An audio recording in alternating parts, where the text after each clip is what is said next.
Welcome to our channel.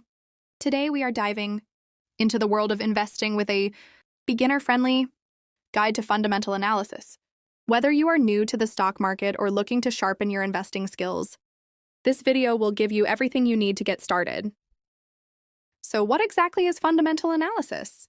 In simple words, it's a method of studying a company's financial health, business model, and future growth potential before investing. It helps investors answer three important questions. 1. How much money is the company making? 2. How much debt or risk does it have? 3. Does the company have a strong future ahead?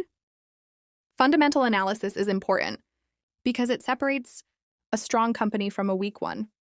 Instead of blindly following hype, you look at facts, revenue, profits, assets, and liabilities.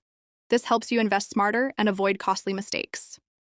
When we talk about fundamentals, there are three main areas to analyze.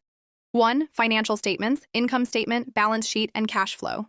2. Ratios and metrics, P/E ratio, debt to equity, ROE, and more.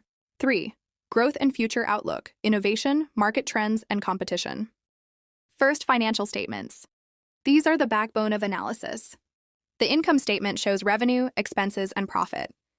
The balance sheet shows what the company owns and what it owes. The cash flow statement shows real cash coming in and going out.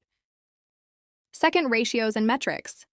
These numbers help investors compare companies. For example, P/E ratio tells if a stock is cheap or expensive compared to its earnings. Debt to equity shows how risky the company's finances are. ROE shows how efficiently the company uses investors' money. Finally, growth and the future outlook.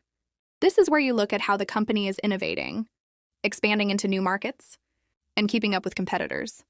A company with steady growth and strong innovation usually makes a great long-term investment. To sum it up, fundamental analysis helps you understand how a company makes money, check its financial strength, and predict whether it has a bright future. If you want to build wealth through smart investing, mastering fundamental analysis is the first step. Thanks for watching. This was just the beginning of our fundamental analysis series. In the next videos, we'll dive deeper into income statements, balance sheets, and valuation ratios. Don't forget to like, subscribe, and turn on the notification bell so you don't miss the upcoming lessons. See you in the next video.